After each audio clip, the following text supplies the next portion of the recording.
Welcome back to Murder in the Black. It is your host, Steph. And I'm MD. So let's get into our true crime case for the day. So grab your coffee if it's the morning, your lemonade if it's the afternoon, and your wine if it's the evening. But either way, let's get into it. Today we're delving into the tragic story of Botham Jean, a young man whose life was cut short in a shocking incident that sparked nationwide discussions about police conduct, racial bias, and the pursuit of justice. Botham Jean was born and raised in St. Lucia, a small island nation in the Caribbean. He was the middle child of Allison and Botham Jean, with siblings born 10 years apart on either side of him. Wow. So essentially his sister was 10 years older than him and his little brother was 10 years younger than him. Yeah, that's crazy. That's like being the only child, I feel like. You kind of get, like, you're a middle child, but not a true middle child in the sense of the word, right? Like, you kind of are, all of them were kind of like only children. Yeah, and maybe that was intentional. We don't know. But I just think it's perfect timing that Allison and Bertram did that. And his parents described him as the glue that held the family together, particularly his siblings, acting as a bridge in their relationship. From an early age, Botham showed exceptional promise. He was a bright student with a deep commitment to his faith. In his church in St. Lucia, he became a song leader, demonstrating his musical talents and leadership abilities. After graduating high school, Botham's ambitions led him to the United States to further his education. He chose Harding University in Searcy, which is in Arkansas, where he quickly made an impression. Those who knew him described Botham as a natural-born leader with an infectious personality that drew others to him. His charisma and intelligence were evident to all who met him. After college, Botham's career was off to a promising start. In 2018, he was working as an accountant at PricewaterhouseCoopers, one of the largest accounting firms in the world.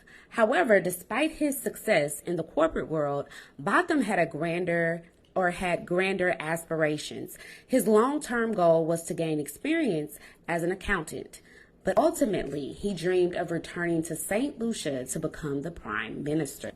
Botham's commitment to helping others was a constant throughout his life. For consecutive years, he returned to St. Lucia to work with students, building homes for senior citizens. His desire to make a positive impact on people's lives was evident in everything he did. But on September 6, 2018, Botham's life took an unexpected and tragic turn. That evening, he called his sister to share some everyday news. He had recently had his wisdom teeth removed and was excited about being able to eat some ice cream again. He told her he planned to watch TV and enjoy some ice cream that night. It was a normal, mundane conversation between siblings, but it would be their last. At 9:56 p.m. on September 6, a 911 dispatcher in Dallas received a panicked call from a woman requesting both EMS and police. The caller confirmed that someone had been shot. The location of the call was just 500 feet from a Dallas Police Department station. Alyssa got a call from a hospital social worker in Dallas early the next morning of September 7th, informing her that Botham had been shot and had died in the hospital. Alyssa, who was in Brooklyn with their mother at the time, had to break the unimaginable news to her. As the family grappled with their grief, they were left with more questions than answers. The initial reports were vague, only stating that Botham had been shot by a police officer. The lack of information and the circumstances surrounding the shooting left the family and the public demanding answers and justice. The incident sparked protests in Dallas and across the nation. It raised critical questions about police accountability, racial bias, and honestly, the safety of Black individuals, even in their own homes. The case gained national attention, becoming a vocal point in ongoing discussions about the police's use of force and systematic racism within law enforcement. Now, back in Dallas, police were holding off details of Botham's murder. Now, this is not unusual with any kind of homicide. Police are not going to immediately release information to the public because they need to gather evidence and gather the facts of the case before they do that. But nevertheless, they did put protocols DPD had in place for the department. They had the officer placed on administrative leave. Botham's best friend was informed of his death, and the one thing that is highlighted in this case is the astonishment from Botham's family and friends. It indeed warranted, as his death was, it was indeed warranted because his death was so unexpected, and it took everyone by surprise. Now, in this case, there was a ripple effect of death, and its waves could be felt for generations to come. Alyssa and Allison flew to Dallas to find out more about the details of Botham's murder. Alyssa, Botham's sister, spoke to the detective handling the case, and she asked if the person who shot Botham was placed under arrest. Now, the detective informed her that the police officer was placed on administrative leave and that the police officer had 72 hours to explain what happened before anything else in regards to the police officer would be done. Now, this was a huge blow for Allison, Botham's mom, because the person who was responsible for her son's death remained free, and she was forced to go forward with plans of burying her son without the person who was responsible in prison. Now, while planning for the funeral, she decided to get herself and her family representation. Why did she decide to get representation? Is that something that we see? I mean, I know with this night, if we see it, we do see it often with families and victims of maybe police brutality. Why is that something that families do? Well, it's to ensure that, you know, the legal process is occurring correctly, but also, well, let me go back. So it is ensuring that the legal process is happening, right? You know, I think a lot of times we don't, as just lay people who don't know the law, we think we know enough that we can interact with the police officer or interact with law enforcement, and we know what should be done and what should not be done, but we really don't. We don't know. And so it's, you know, to ensure that, you know, as an attorney, we know the law, we can ensure that the correct procedures, the correct steps are happening, and that we're pushing the case forward. We're just making sure that the prosecution is making this case a priority, right? But then the other part of it is to protect your civil rights, right? So you have criminal rights and then you have civil rights. And so this is really just a setup for a potential civil case later down the road that could potentially happen in terms of the family suing Dallas Police Department. Perfect. So the family hired an attorney out of Dallas named Lee Merritt, and they finally did confirm that it was a white police officer who killed Botham and actually lived in the same apartment complex. Slowly, information was given to the family and the public. As detectives were untangling the sequence of events, it only left the family with more time to consider what happened. Ironically, Botham was observant and watched his surroundings for danger. He also kept good company and complied, and they didn't understand how did this tragedy happen, because as we know, there was information that was slowly leaking out about this case. So the chief of Dallas Police Department, Renee Hall, finally released a statement. She confirmed that it was a female white police officer who was off duty, who recently finished her shift and encountered Botham in his apartment, to which she thought it was actually her apartment that she was entering. At some point, the off-duty officer fired her weapon, killing Botham.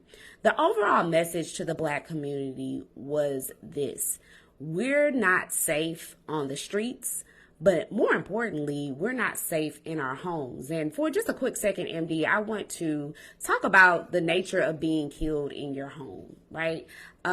We haven't really got into the meat of this case just yet, but we've seen crimes that have taken place inside of the home. What do you think about that?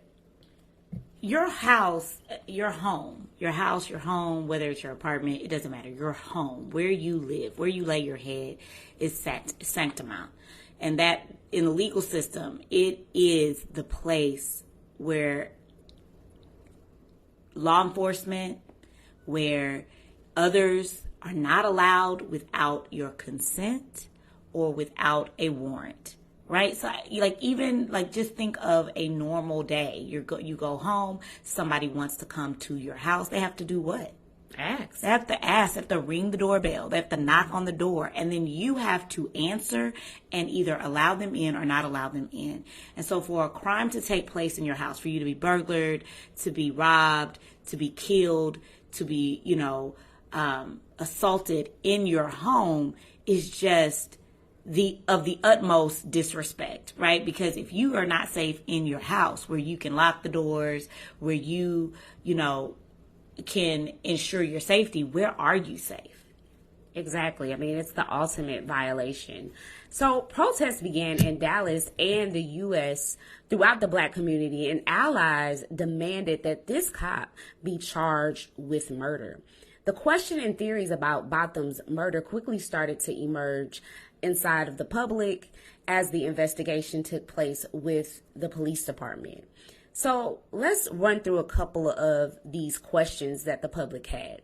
They said, did Botham actually have a relationship with this female officer, or just some type of connection with her since they lived in the same apartment building? Was it romantic? Nobody knew. They also wondered, how could she enter without a key? Did she knock? Was the door open? And then, more importantly, why did she feel like she had to use deadly force? In the preliminary investigation, they retrieved Botham's cell phone to see and analyze different factors and determine if he was indeed expecting someone that night. There were also reports that since she lived below him, and Botham would sing at his church in Dallas, because not only was he a leader in his St. Lucia church, he also was a leader in Dallas singing at his home church, West Dallas Church. And so he would often rise up early and sing.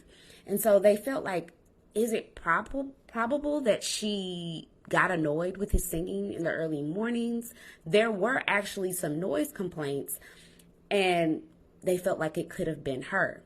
Shortly after the investigation began, a recording was released of 2 shots and a woman in a police uniform pacing back and forth as emergency responders arrived.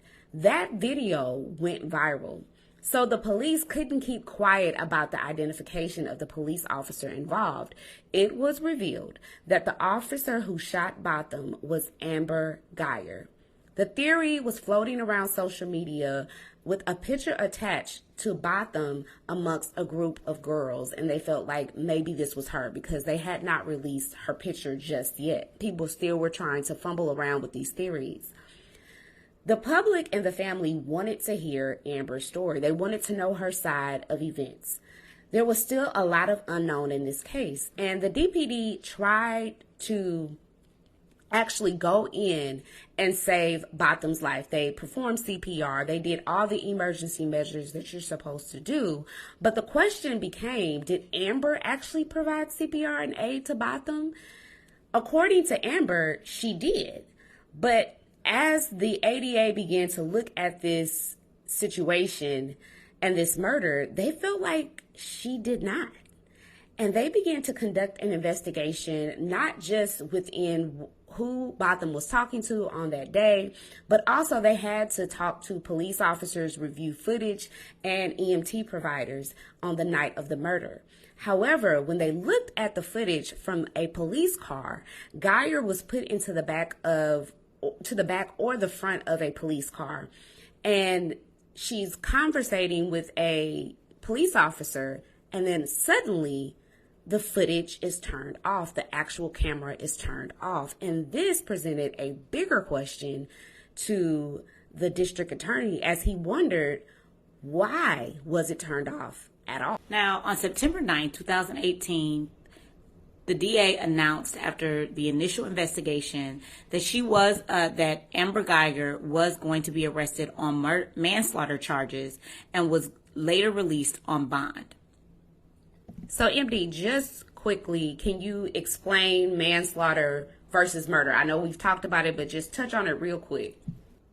So that's actually a good question, Steph. And I think it's important to understand that in Texas, we don't have, like in other states, you have involuntary manslaughter and you have voluntary manslaughter. But in Texas, we just have the term manslaughter. We combine like both of those. It doesn't matter if it's involuntary or voluntary, because really the requirement to prove manslaughter, for the prosecution to be able to prove manslaughter, they have to prove beyond a reasonable doubt that you acted recklessly to cause somebody else's death, right? So there is no intent or knowledge, requirement.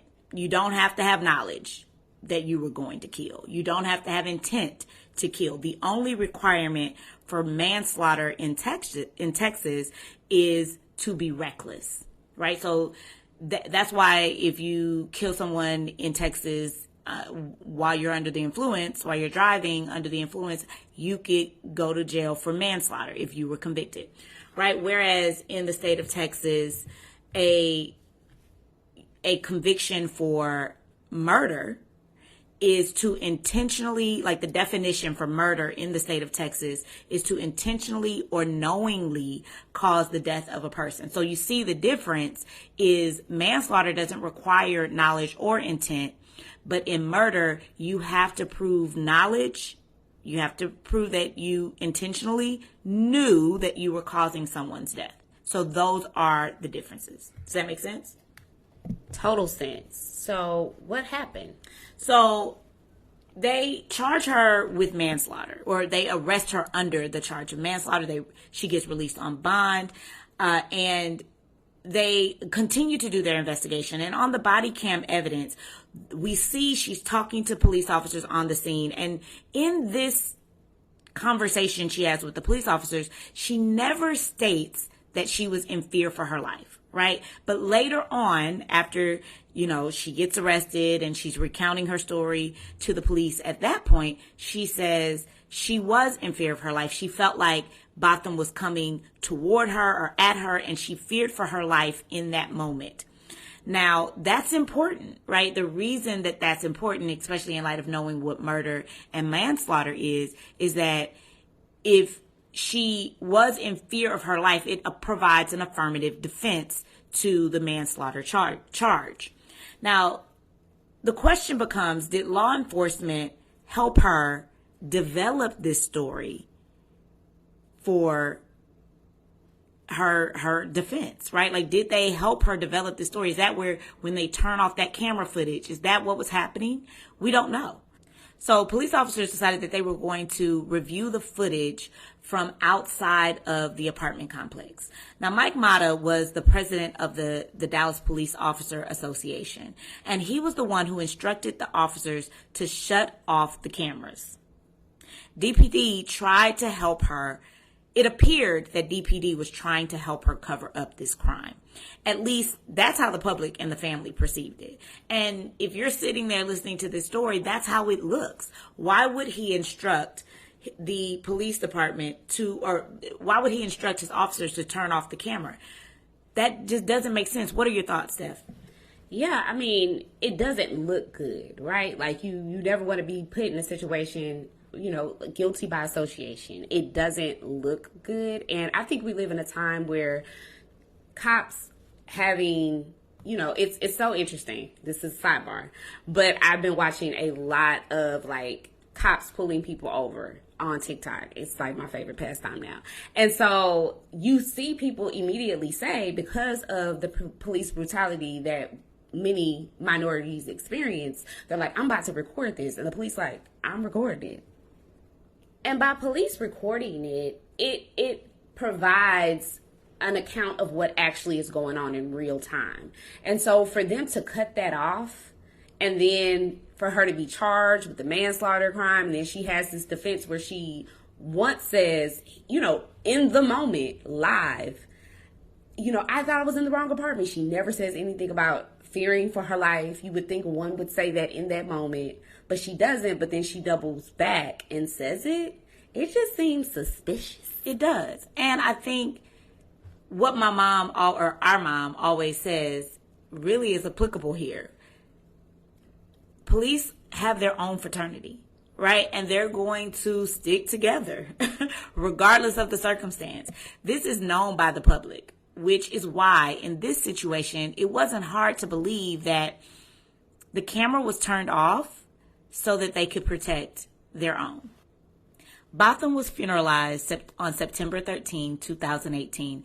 His funeral was attended by hundreds. Let me just make sure I'm clear. It's tons of people attended this funeral. His presence and legacy left an imprint on the hearts of all he touched and people he didn't even touch, people that only came to know him after. And I say that because I was one of those people, especially his community in Dallas. The same day he was funeralized, the Dallas Police Department conducted a search warrant on Botham Jean's apartment, and they found a small bag of marijuana. It was roughly about 10.4 grams, and a marijuana grinder in his apartment. The media, you already know, used this information to villainize Botham. It was a smear campaign against Botham, which is completely ridiculous and unfair considering the fact that he was the victim. Absolutely. I hate when they do that. The effects on Botham's family were devastating, as you can imagine. His brother Brant became angry, and this is his younger brother. He began punching and hitting walls. When Brant was 16 and his brother was 26, he visited Botham in Dallas. However, they didn't immediately hit it off as Botham planned. Brent spent a lot of time playing video games, being a teenager, and it just made it challenging to actually spend time with him, according to Alyssa, their older sister. She recounted a time where Botham, while Brent was visiting, called her, and he actually cried on the phone because he didn't know how to get his brother to spend time with him and to be open so they could really and truly build their relationship. So Alyssa, being the best big sister, told him, just take him out, do things that teens like to do. And so they found themselves at Six Flags, and really that opened the door for them to build on their relationship. So they were developing a close relationship when Botham was murdered. Brant felt the residual effects of grief because they were actually building a relationship when his brother died. And his family began to notice that he was playing Call of Duty, which is a shooting game. He was playing that constantly, and it seemed like he was out for revenge. And at one point, he even stated that he wanted Amber to die. Now, the Texas law requires that felony charges are brought before a grand jury. So the grand jury would decide if the charges against Amber would be upgraded, dropped, or would remain what the DA initially charged her with. After hearing all of the evidence, the grand jury did charge her with murder. His family and the public were pleased as they held a lot of protests during the time that the investigation was taking place. Now, DPD didn't release the 911 call. However, WFAA, a local news station here in Dallas, obtained the audio. I'll play the audio for you guys now. It's 5 minutes long. Number. What's your address? Do you need police as well or just EMS? Yes, I need both. Okay, what's the address? 1478. I'm in 1478. And what's the address there? It's 1210 South Lamar. 1478. Yes. What's going on? I'm an off-duty officer. I thought it was in my apartment, and I shot a guy thinking it was my apartment. You shot someone? Yes, I thought it was my apartment. I'm fucked. Okay, and where are you at right now? I'm in. What do you mean? I'm inside the apartment with him. Hey, come on. What's your name? I'm Amber Geiger. I need to get me. I'm in. Hey, man. Okay, stay with me, okay? I am. I'm a need supervisor. Hey, bud. We have help on the way. Please.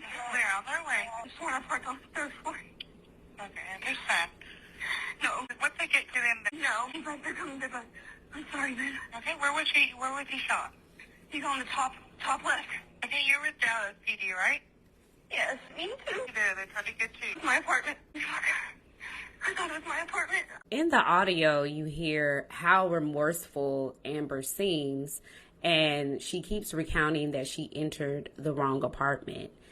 However, a lot of people heard that audio and they felt a lot of remorse for her and felt like she was remorseful. And this really did seem like an accident. However, after Botham's mother heard the audio, she said she didn't hear a repentant person. She said that Amber seemed selfish and more concerned about herself than Botham. Naturally, the public and the DA began to probe Amber's social media. However, when they looked, most of her social media was scrubbed clean, but she forgot her Pinterest. There was a meme that said, "I got a gun, shovel, and guns. If I were you, I'd back the F up and get off my ass." Another meme said, "Waiting on Obama to come to a cop's funeral like," and there's a skeleton sitting on the chair, implying that Obama would never show up for a cop's funeral. The prosecution didn't seem confident going into trial, and they told the family that there was a plea deal on the table. This was a low point for the family as they wanted justice for Botham. However, they knew it was going to be hard to get a conviction from a cop. There was a lot of factors at play. I mean, white privilege, the fact that she's a white woman, it was a lot of racial implications inside of this case. So the DA had to prove that Amber intentionally or knowingly caused the death of Botham Jean. They had to disprove whatever justification the defense would offer. So the trial began in 2019, and some of the theories that Steph talked about before, like how did Amber get in? Like why, like what happened, was addressed during trial. And it's important to know that the apartment complex that Amber and Botham lived in, they recently got their locks changed. So if the front door of the apartment complex was not appropriately closed or wasn't completely pulled all the way, then the lock wouldn't fully engage. And I want to just stop right here because I want to make sure you guys know the type of apartment complex we're dealing with. This is not an outside apartment complex where you're having to walk up outside of some stairs. This apartment complex is inside. The best way that I like to think of it is like a New York style apartment complex. You're inside of a building. And so the locks were, and they had multiple witnesses, like take the stands, who lived in the apartment complex that talked about how if the door wasn't fully closed, the lock would not fully engage.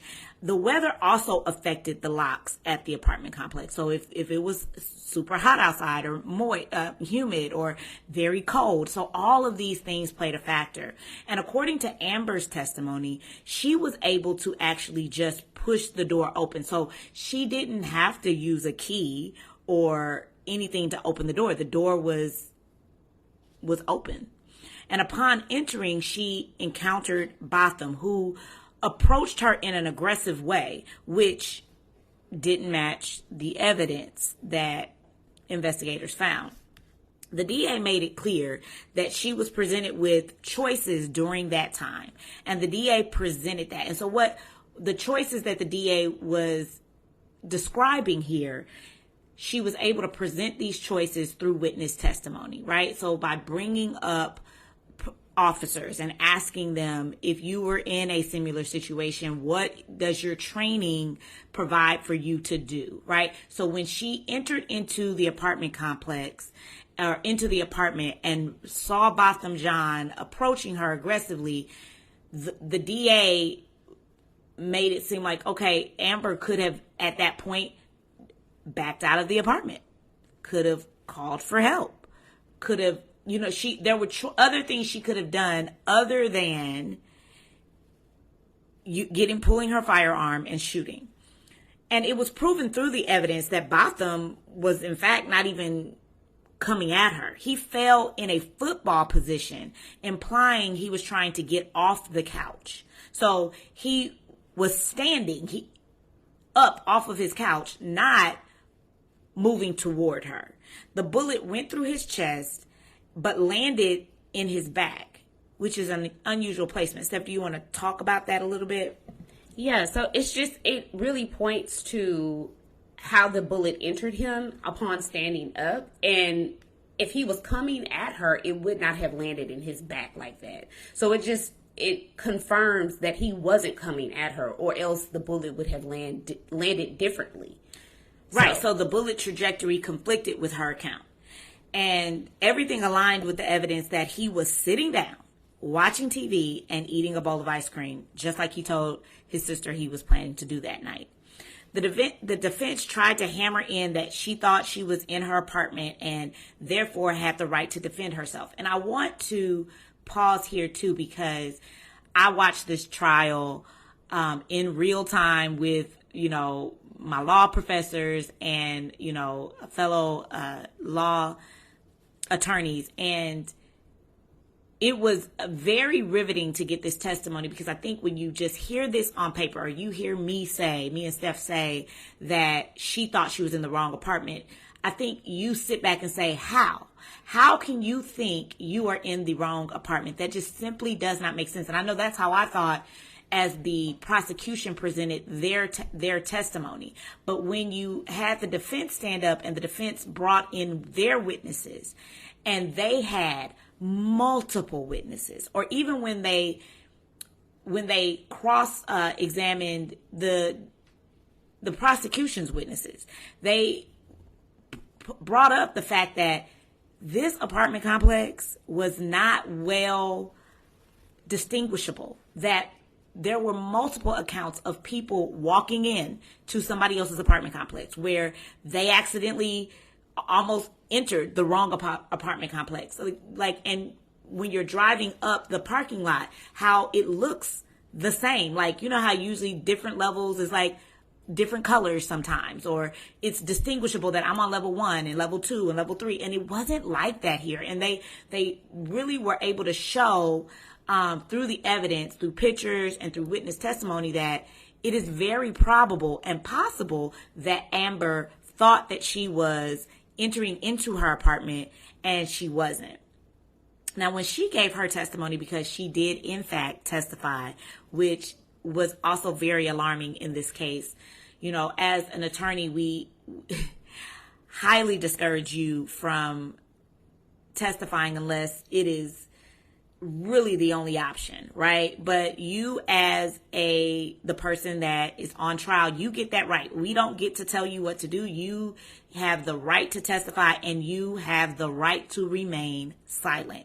And your silence cannot be used against you, right? That's not just in your Miranda rights that are given to you when you're in a police station, but that also extends to you when you're on trial in a courtroom, that your silence cannot be used against you. So to hone in on that a little bit more, is the prosecution cannot say, you see, they didn't even testify. They didn't even stand up and try to tell you that they were innocent. They cannot say that. If they do, the trial is, it's a mistrial and you have to start all over. So when she did give up and give her testimony, the jury cried, she cried, the jury cried, and she told her version of events. And this was another strike to the family and to the DA, because here she is getting sympathy from the jury. I remember watching this thinking, wow, she all she had to do was shed some tears, and now the jury sways her way, right? And I can only imagine that's probably how her family felt. That it wasn't going to be an easy conviction. It wasn't going to be, this was not a slam dunk case. It wasn't a black and white, type of a case. You didn't know which way it was going to be swayed. And her defense painted her as being an innocent angel. They brought up character character witnesses that, talked about, the things that Amber did in the community and how amazing she was as a person. But the DA also came with their guns blazing too. And it was discovered at trial that Amber had an affair with a married police officer at the DPD.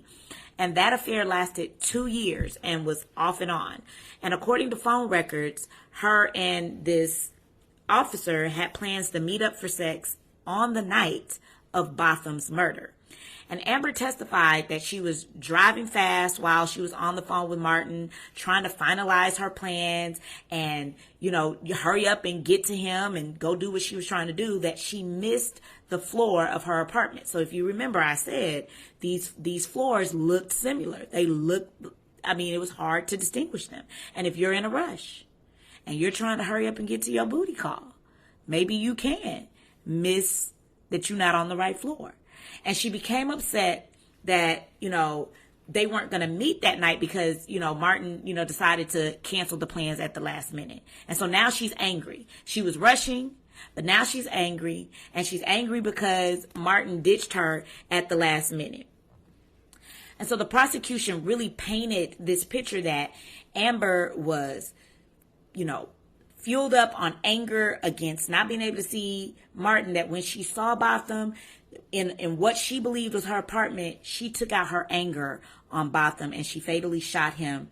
And fully knowing that the Dallas Police Department was 500 feet away from her apartment building. So if she was in that much fear, the prosecution argued, if you were in that much fear for your life, why couldn't you back up and wait for DPD to provide backup for you?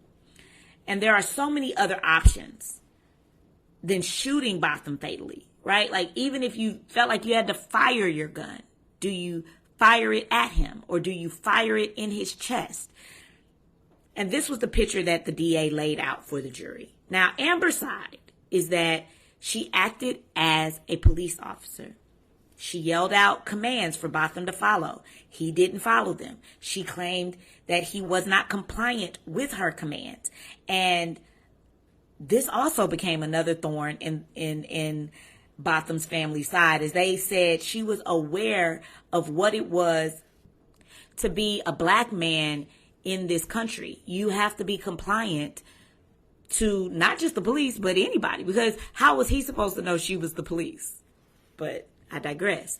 According to the DA, they thought she was self-centered and portrayed herself as a victim. Now, after the shooting, Amber texted Martin. Like, this is what she does. I mean, she's on the phone with, we heard the 911 call, but shortly after that, she texts, the guy that she's having this affair with, and they both erased a lot of messages before their records were subpoenaed. Okay, so it's almost like she begins to go in cleanup mode.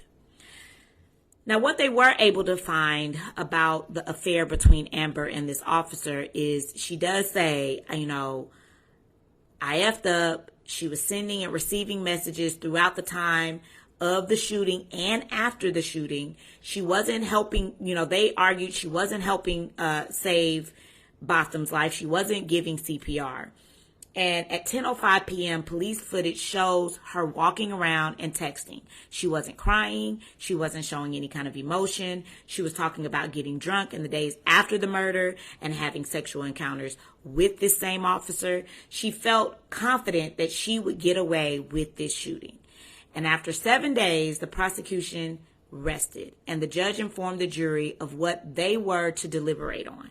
Now, the judge in this case allowed the castle doctrine to come into trial. Now, you may be sitting there wondering, what is the castle doctrine? And this was actually a very big issue in this case. And at the beginning of trials, they have what is called motions in limine. And motions in limine are what you're trying to get excluded from the trial. So if there is some sort of evidence that you do not want to come in during the trial that was discovered during the discovery process of the case, you get an opportunity, both sides get an opportunity to argue their motions in limine. And one of the motions that the DA was trying to exclude was the castle doctrine. And the defense wanted this doctrine to come in because it was arguably the only defense that Amber Geyer had a leg to stand on. So perhaps the easiest way to understand the castle doctrine is to think of it in terms of a king and a queen. A king and a queen has no duty to retreat inside their own castle. And if someone unlawfully comes into their castle, the king and the queen can use any force available to resist that attack. So the castle doctrine in Texas, based on the Texas Penal Code, allows individuals to use force, including deadly force, to protect themselves, others, or their property without a duty to retreat. And it's important to understand a couple of key provisions that the judge is going to look at, or the jury is going to look at, in order to determine whether or not the castle doctrine is applicable. So this includes justifiable use of force. If one reasonably believes it is necessary to prevent unlawful force by an intruder, right? And then a justifiable use of deadly force if one reasonably believes that it is necessary to prevent imminent death or serious bodily injury, or a violent crime such as kidnapping, murder, sexual assault, or robbery. And then of course there's no duty to retreat if the individual is lawfully presented with to not engage in criminal activity. The doctrine does not apply if the person using the force is the initial aggressor, is provokes the attack, or is engaged in criminal activity. So to summarize all of that, in other words, in a very short, concise way, you can use the castle doctrine if you believe that you have an imminent threat of bodily danger coming towards you while you are in your home, right? Because we've already stated that the home is your sanctuary. And so you do not have a duty to retreat your home if somebody unlawfully enters your home. Now, the DA in this case is saying, how in the world can Amber Geyer use the castle doctrine in this case when this was not her home? This is not her house. And so this was a huge argument, right, that the DA was trying to argue, because they're saying she can't use it because she doesn't even meet the elements that are required to use the castle doctrine. She wasn't in her house. She did not have imminent threat upon her, and she did. So therefore she does not have the ability to say she can't retreat.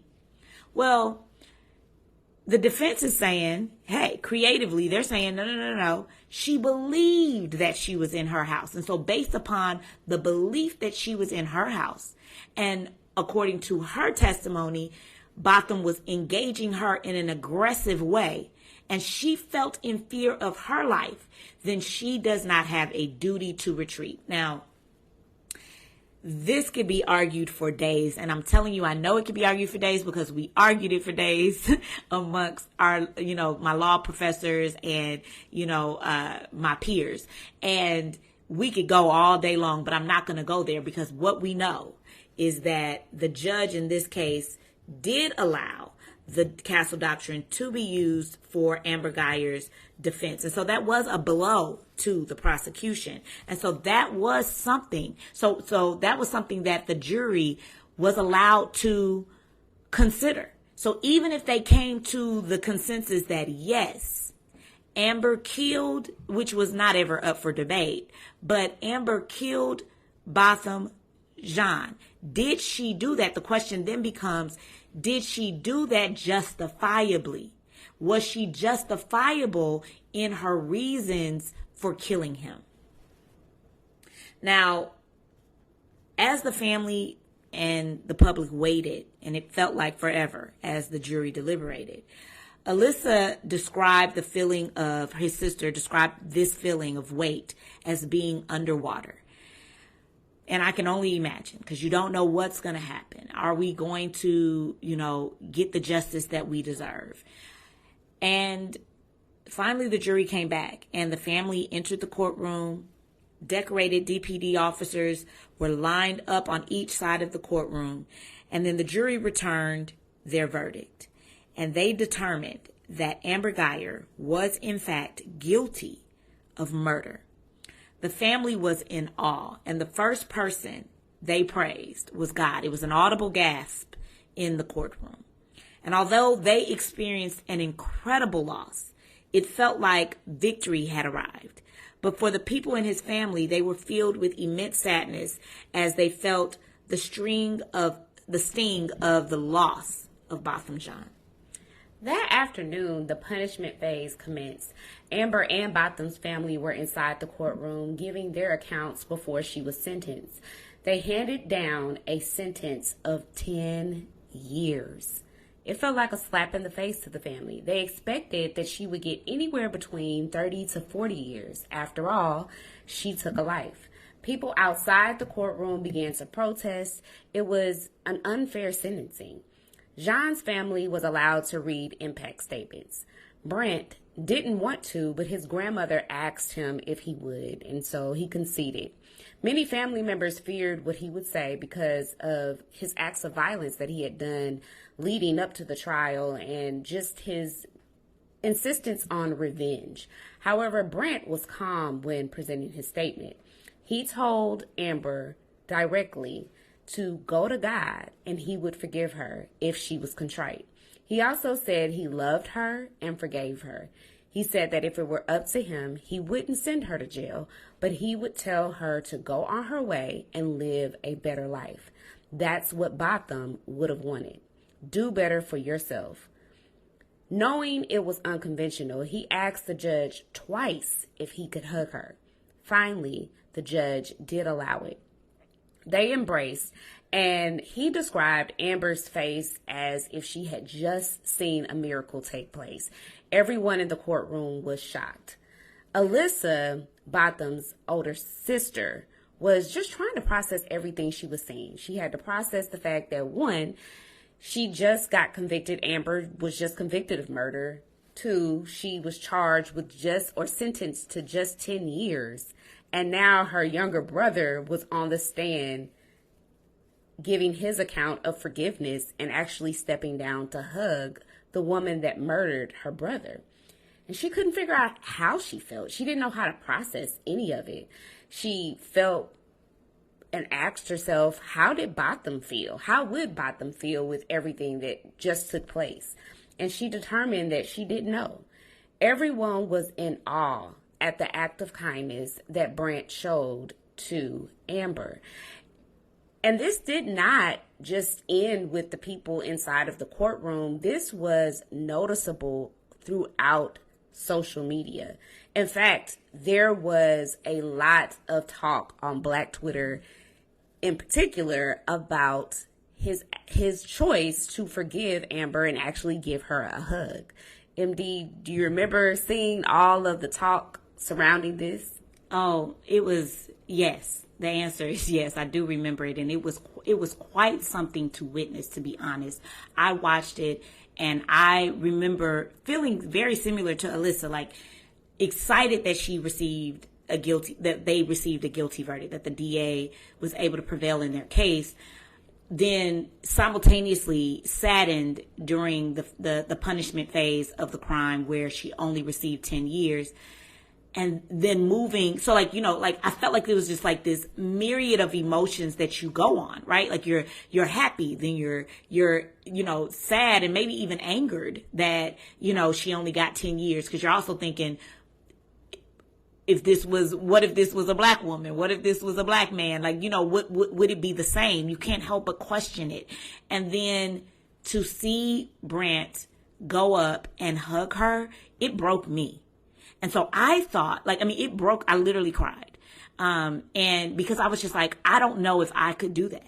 I literally felt like, here I am a believer, I'm a Christian, and I believe in the power of forgiveness, and I believe that God has called us to forgive, and I don't know if I could do that.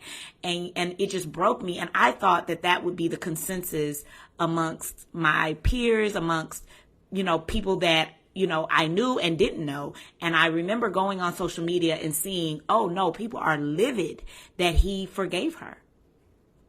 Absolutely. And the family, at least Brant, became pariahs to the activist community that embraced the family just days before. However, the family and Brant remained resolute that he did what he needed to do, and they supported him. Now, Botham was taken back to St. Lucia to be buried in the cemetery with his family, and the cemetery is close to his father's job. He frequents Botham's plot often. And I want to make it known that Mike Mata, who was the president of the Dallas Police Officer Association, was indicted in 2020. However, the grand jury decided not to move forward with any charges. Amber did try to appeal, but the ruling was upheld in 2021. Now, Botham Jean's tragic death sparked important conversations about racial injustice and police accountability. His life, though cut short, left an indelible mark on his community and beyond. In the wake of his death, several initiatives were created to honor his memory and continue his legacy of service, including the Botham Jean Foundation and a scholarship program established by Harding University and the PricewaterhouseCoopers 213. While nothing can bring Botham back, his legacy lives on through the changes his case has inspired and the lives he's touched during his short but impactful life. As we reflect on Botham Jean's story, we're reminded of the ongoing need for justice, accountability, and the systemic change in our society. His life, cut short too soon, continues to inspire conversations and actions aimed at creating a more just and equitable world. So our question for the day is, if you were on the jury for the Amber Guyger trial, what factors would you have considered most crucial in determining her guilt or innocence, and why? So instead of a takeaway today, what we're going to do is ask each other that question. MD. Well, I think for me, I'm going to consider what what was presented before me. I think the biggest factor when I watched this trial, Steph, that really made me determine that she should be guilty, because I think it was never a question. This is an unusual murder trial because it was never a question of whether or not she killed Botham. It was always a question of whether or not it was justifiable. And so because the Castle Doctrine is allowed in, whether you agree with that or not, you have to consider the factors of the Castle Doctrine. And I think it was, for me, I think that the prosecution did a really amazing job presenting their case, but I'm going to be very honest. The defense did a phenomenal job as well, because there were moments while I watched this trial where I really began to question whether or not it was reasonable to believe that she was in the wrong, in her apartment, and, seeing how often that took place, both documented in records with that apartment complex and with testimony from witnesses. It just really began to make you wonder, okay, what is right? What's wrong here? Was she justified or was she not? And I think what finally sealed it for me, and what I would have, what I would have considered if I were a juror, is the reason, because if you recall, the defense kept saying Amber was acting as a police officer. She was acting within her role of an officer. And so therefore we have to view all of her actions within that lens, right? That was one of their defenses. And the DA came up and they stated, well, looking at it as an officer, and they had a police officer on the trial, in the jury, that they were the witness. And they asked the officer, if you are in a position where you're in imminent danger, what is your training? What does your training require you to do? And that officer, and it was I want to say it was two different officers, and both officers stated that the training requires for them to back away, safely back away and call for backup. They asked them, if you were in this situation, you walked in and you saw someone sitting on your couch, what would you do as an officer? And they said, we would back out of the door of the apartment complex and call for backup. Because Amber did not do that, her training provided her to do that. Her training required her to do that, trained her to do that, and yet you as the defense is telling me that we're supposed to look at her as an officer, and she didn't act reasonably as an officer, then I have to say guilty as charged. Yeah, for sure. And I think the jury had like a hard task, right? Like you're supposed to put your biases aside, and that would have been hard for me. I think they would have kicked me off. Yeah, you probably would never have made it on the jury. I wouldn't have made it. Because they would have weeded you out. I wouldn't have made it. So if you're like me, you could just type in, I wouldn't have made it. I wouldn't have been there. But I think MD gave a good account of how probably the jury saw it, and there's not, oftentimes they'll do like a sit down interview, like a 2020 or Dateline, where they sit down and they'll poll some jurors just to see what they were thinking during that time. I haven't seen anything like that out there, but it would be interesting just to know their thoughts and what they thought about the trial and what made them convict her ultimately. So that is our case. That is the case of Botham Jean. I want to give you guys an announcement before we leave. So we got a couple of house duties or clean house, whatever they say. So clarification on content. We want to assure you that we don't exclusively produce paid subscription content. I'm going to say that again. We don't exclusively produce paid subscription content. While we do offer a paid option, we will always maintain a free platform where you can enjoy our weekly episodes. We've received numerous questions about this, so we wanted to address it clearly. All right? So that was twice. Run it back if you forgot. Now, changes to our Spotify platform. If you didn't know, our host site is Spotify for podcasters. We love it. They're high-key paying us for saying that, but But they're making some adjustments on their home platform, and we will no longer be posting our questions. So I will ask you a question at the end of the episode, and you will see a poll at the end of the episode as well. But they have a comment section. So instead, we encourage you to respond to our question that we've posed for you guys on the episode, or you can just simply share your thoughts about the episodes in general, and then we'll be able to see that and post it, and we'll be able to interact with one another. Also, if you are part of Apple Podcast users, you have to actually go to Spotify app or its website to engage with our community there on Spotify. So just so you know, make sure you share if you care this episode with friends and family. We welcome your interactions on social media. Until next time, friends, this is Murder in the Black. I didn't do my vibe, but it's okay.